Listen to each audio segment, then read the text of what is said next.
No Do-Overs, a short story by Jules. Cam was sprawled across his sofa with one arm over his eyes. Air conditioning made his living room as cool as a cave. Relentless Wyoming sun gnawed around the floor-length drapes. His thick, curly black hair was shot with gray. His big hands were double-jointed, the tips callous from a half-century of earning a living with a 12-string guitar. The guitar leaned against the wall within arm's length, though he hadn't been able to do anything with it in months. The title track to the new album had become a quagmire, easy to wander in, nearly impossible to get out. It was hard to know what to feel, let alone how to put it to music. His niece, Zizi, was as ribby and androgynous as Cam had been at her age. She was folded into a sitting position with her knees against her chest and one curl pulled across her face into her mouth. Cam heard purposeful mouse clicks, then a stretch of silence. When she gave her verdict, her tone was dry and staccato, like keystrokes. Sweet, pulsating Christ, you are not doing this. Your disapproval wounds me, Cam drawled. He put his free hand over his heart. It was meant as a flourish, but his chest was an uneasy mess of pain.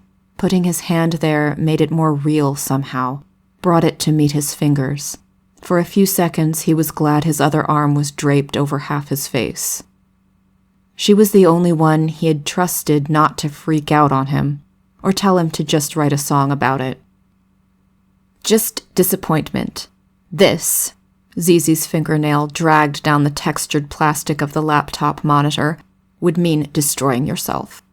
I'm done with her. I'm done with her crazy cult.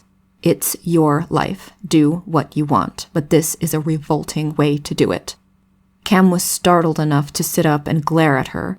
Zizi's bright, dark eyes gleamed in the light of the monitor. She recited the website text aloud. Want an individualized narrative that's a perfect fit for you? Try the app. Answer 10 easy questions like what are admirable qualities in a partner?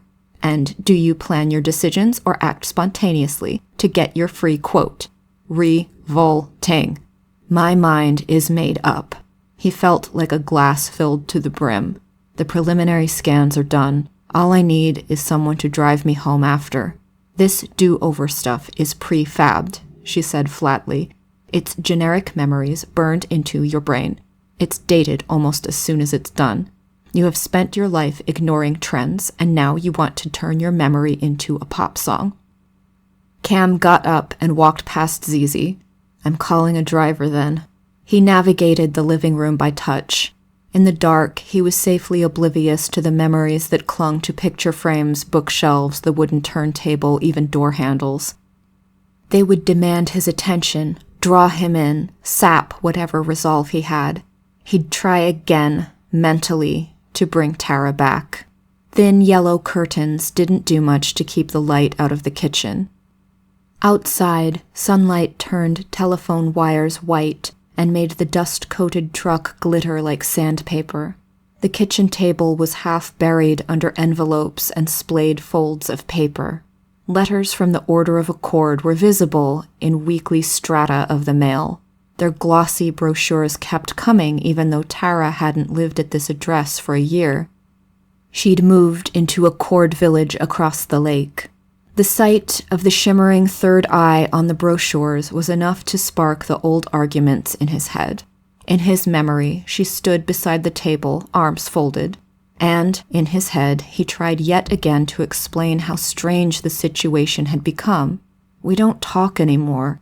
I don't need words, Tara burst out. If what you're saying is true, you ought to be able to make me feel it. The order claimed that words concealed more than they revealed. To give up speaking and writing was to discover truth instead of mere symbols.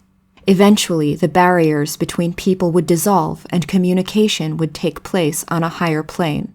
I can't do that, Cam said. I need you to tell me. Transcend your humanity! Even the ghost of the phrase, moving through old patterns worn into his brain by trying to understand it, made him wince. What does that mean? It means you're holding us both back. His hand curled around the ancient plastic wall phone so tightly his tendons creaked. In his head and in the past, the result was the same. Tara was gone. It would never stop. It would never have a different ending unless he rewrote it. Still, the thought of going to get his brain cells rearranged alone in some impersonal office unsettled him. At least if he called a driver, he could get stoned off his ass and spend several hours contemplating the yellow curtains with his mind a complete blank. Or he could drink himself into a stupor. He might have indulged in a long-term home remedy to oblivion instead of a neural rewrite if he'd been younger and still convinced he had all the time in the world to come back out of it. Zizi arrived in the kitchen. One spit-damp curl dangled to her shoulder. The rest fluffed up around her head. I know a guy. Cam drove out from under the trees that put his house in deep shade. The truck rumbled into the glaring sun, leaving a plume of dust behind them, past the lake. There was a water tower way out on the far side of the lake, barely visible. Tara was there at the Order of Accord village, worshipping in their strange way in buildings that stayed dark from sunset to sunrise. He'd only gone there once. She'd been mute and hollow-eyed when he tried to visit her.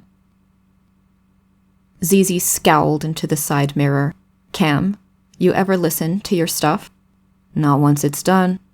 I used to listen to my mom's cassette tapes when I was little. I liked pressing the buttons on the player. She pushed down the lock on the truck door. It connected with a reluctant clunk. She had your music. I was listening to it before I knew we were related or anything. I didn't know that. His sister was younger by a decade. They'd barely known one another. I had no idea what most of it was about, but, I was about 7 years old, Zizi said slowly. That was part of the appeal. Everything was over my head. Listening to hissy old tapes was like listening to someone else's memories. I loved them, but I had no idea what went into them. Cam was surprised enough to glance up at her.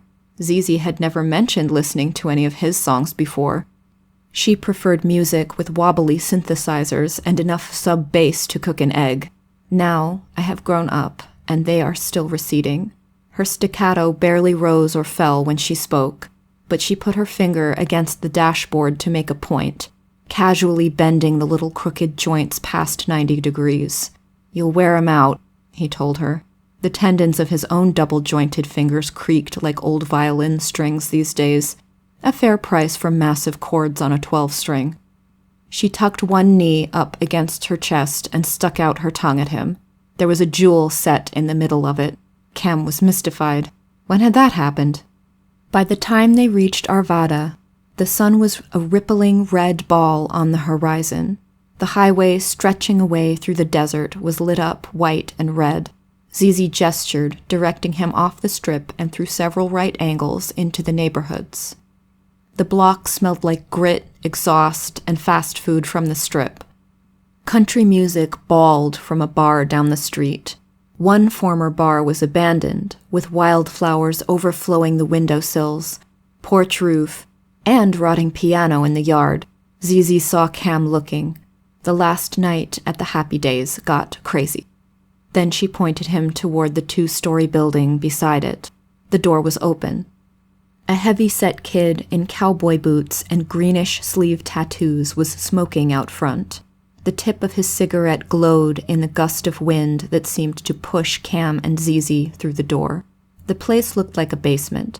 Scuffed floors, brick walls, and battered glass display cases. The jewelry inside them was made of metal, glass, and wood. There were intricate patterns, uncut chunks of crystal, and beaten silver. The spray-painted mural on the back wall of the place showed an androgynous figure with webs of tiny chains from rings in her ears, nose, and fingers. The painted links shone against a fall of black curls. To the sides of the figure, in scorched letters, were the words, "Dreamsicle Grenade." Cam knew the figure's wide mouth and angular face. He raised an eyebrow at Zizi. I told you I knew a guy. She clicked the jewel in her tongue against her front teeth. Hey, Red. At the sound of her voice, the proprietor looked up from pecking at his boxy computer. Then he was out from behind the glass counter and tagging Zizi's shoulder. "Are you looking for a new piece of jewelry? I just got some green amber that looks wild and smells like pine." Sandy dreadlocks spilled down either side of Red's fox-like face. Chunky swirls of jade stretched his earlobes. Zizi glanced around the place, looking for other customers who might overhear her illegal request. There were none. Her voice rasped in the silence. "I was thinking more of a neural burn." Red's expression changed in a way that made Cam like him. It was concern for her, not anger at whatever surrounded her. "What happened?" "Oh, no, for him." His niece actually looked flustered. She tugged the sleeve of Cam's jacket. Red relaxed and shook Cam's hand. "What if I don't do that? Why not get that done at Do-Over?" Cam felt as if he was buying weed in a new city at the end of a grinding tour. He was almost too tired to engage in the illegal dance. "I don't want a company line. I don't want someone taking my money so I can chant the same line as 1,000 others." Almost word for word what he'd said to Tara when she'd insisted he come with her to accord services. "I don't want to sign up for that." "Can't blame you. I used to work in Do-Over's Detroit branch. Oh, the stories I could tell." "Come on back." Cam and Zizi followed Red past the counter where body jewelry glittered under scratched glass. In the back room was a padded chair with wax paper stretched across it. The place smelled like antiseptic and latex. Do-Over had already recorded Cam's account of the patterns he wanted to change and tracked his brain activity while he was doing it. He'd gone alone. At first, he thought it was just a preliminary screening, no big deal. Now he was glad he'd never have to see those people again. The sales rep and neurologist had tried too hard to charm him, put him at a glassy-eyed and malleable ease. "Everybody wants a do-over, right, bro? It's super hassle-free," said the sales rep with too much hair gel. He wore so much of the stuff, Cam could smell it. "It's a thoroughly tested and approved procedure." The guy in a lab coat had shoved a clipboard at Cam. Their pushiness made him walk away, and his despair had nearly driven him back. The process felt like Do-Over was trying to sell him a car. Red uploaded the scans to a monitor much more streamlined than the one out front. He clicked through scans of Cam's brain activity. Red, yellow, and blue flared and swelled in a loop. In another window on the monitor, intricate patterns glittered in specific magnified areas. All this from when Cam had told the story to the Do-Over prelim people. "I change a person's neural network, and the emotions follow," said Red. "Then the conscious thoughts, then all the actions that come with them.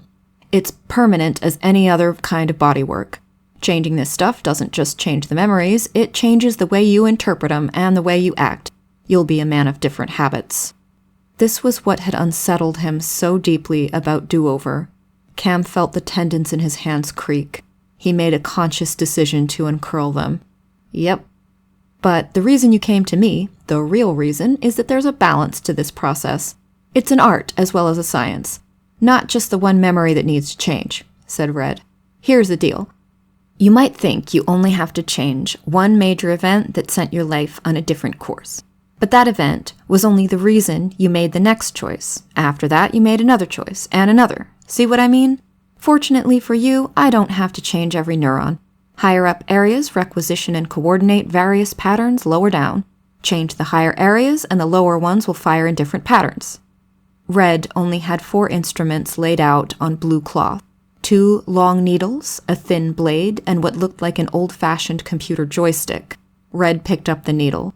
"I'm going to give you an anti-hemorrhagic first. That's so you won't lose more blood than you have to. Also, I can see what I'm doing if you're not bleeding all over the place from a head wound. You want me to see what I'm doing?" Cam nodded. "I'll also give you a shot of local, unless you don't want it. The brain itself doesn't have pain receptors, but there are plenty in the coverings and meninges, especially the dura. Plenty of pain receptors in the scalp, too. Some people don't want anesthetic. They want to feel it. Nope, I'll take it. Deep breath in, guy, then let it out slow." Red slipped the needle under his skin. Despite the deep breath, the room began to spin. "Yeah, needles are invasive," Red agreed. "It's strange, having a foreign substance injected under your skin, right? Not like lasers. These are precise down to an nth of a micron, baby. Red tapped what looked like a joystick between the two monitors. I'll use this and a high-def camera to make minute, targeted laser hits. The worst of the dizziness was already gone. Cam was just glad the guy hadn't made the usual musician joke. You might feel some tugging or pressure, Red murmured. And burn. Red moved his joystick, guiding the laser into the hippocampus, the main memory center, and through a field of neurons microns long. On the monitor above, synapses burned, dendrites curled and withered. Watching his own brain cells rearranged made the room spin. Cam took a shuddery breath. Doing okay? Cam caught himself before he nodded. I've had worse. Color spasmed across his vision. Oh, why am I seeing my voice? It's purple. The sound was strange, too, like he was hearing someone else's frayed baritone on a long-ago recording. Your mind is what your brain does. If your brain can't recreate the same pattern of memory, or the story you tell yourself about the memory, because those pathways aren't there anymore, it'll try to use other cells. Then it tells itself a new story about the new thing going on, like a purple voice. Trippy. Cam found that his fingers had curled around Zizi's hand. Am I gonna see this way for long? It's like I drank a bottle of cough syrup. No, only until I can rearrange this. Can you think about what happened? He could, but Tara's face was faded as if she were a grainy photo. Behind her, the village looked reduced and abandoned. Blue zigzag shadows from the water tower stretched across the drive. The lake looked like wrinkled tinfoil, so bright the sky seemed dark when he glanced up. The questions that used to drive him crazy, what she'd say if she spoke, the idiosyncratic motions of the two men with her, the few stilted phrases they used, didn't mean a damn thing. What was she expecting to feel when she glared at him from between the two strange men? Were they guards? Did she believe her own line enough to send him a plea for help? Or was she trying to radiate hostility, send him away? No tide of pain rose up under his ribs at the memory. Nothing. He felt exactly the same about this memory as he did about his memory of their first New Year's Eve together, when Tara flung open the door on the stroke of midnight and ran down to the shore of the lake. They'd charged together into the frigid, starry water. He couldn't remember the shock of cold, nor was he moved by Tara's shriek of laughter. He knew they'd warmed up by the fire afterward, but it failed to excite him. That was what had scared him off his flirtation with heroin. It threw off his sense of direction. If everything was flattened into a high plateau, what made any chords better or worse than any other? What did he need listeners or lovers for? They faded into the landscape. Cam didn't want to lose her this way any more than he'd wanted to lose her at a chord village. Purple throbbed across his vision, edged with crimson alarm. Fluid drained down the back of his throat, bittersweet and sharp. The olfactory nerve plugs into the brain near the memory center, Red told him. When I burn the hippocampus, fluid sometimes leaks through the nasal cavity. It's gone numb, said Cam. His voice sounded the way Zizi described hearing it a decade ago. He sounded like a stranger, mourning something she had never known, something long gone. What was it he'd even wanted? I've got you, said Red. Run through it one more time, okay? Tara again, picking at the splinters of the old wooden fence at the boundary of a chord village. In this version, the two of them were alone together. No guards. She still chose to be silent. Her expression was sad. For herself or for him? Was she still convinced she needed to persuade him into a chord village, or was she unhappy with her choice? One more pathway. Red glanced from one monitor to the other as he guided the laser across tiny cells. Gotcha. The memory snapped into startling clarity. We were both saying goodbye. Cam spoke aloud. We both realized it couldn't work. It was like an inspiration. He tested the insight the way he'd test out a new progression of chords, trying it different ways, seeing if it held up. Sometimes they fell apart. Other times, they came out sounding like he had already known them from long ago. They'd just been waiting to be played. "We good?" Yeah." Red grinned at Cam's bewildered tone. The cleanup job was rapid, capped by a butterfly bandage across his temple. Pain was beginning to hover dully beyond the anesthetic, but, for now, all Cam felt was exhausted. He could barely move the weight of his bones. When he got up, sweat ran down between his shoulder blades. He placed his hands on the scratched glass counter and dealt with wrapping up the transaction. "Leave it alone for a while," Red told him. "Drink or smoke or whatever you usually do to forget for a night or two. It's like any other work. If you don't pick at the burn, it'll heal more cleanly and integrate better. You might have some strange dreams for a few nights." Cam nodded carefully. Red shook his hand and hugged Zizi. The two exchanged a bright-eyed look. Yellow sodium lights had come on outside. The kid with the green tattoos on his arms stared at them as they passed. No cigarette this time.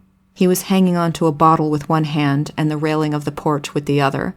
He bawled something about Zizi's long legs. She flipped him off over her free shoulder. Cam was trying not to lean too heavily on the other. He was able to get into the truck, but couldn't imagine driving. Zizi climbed into the driver's seat.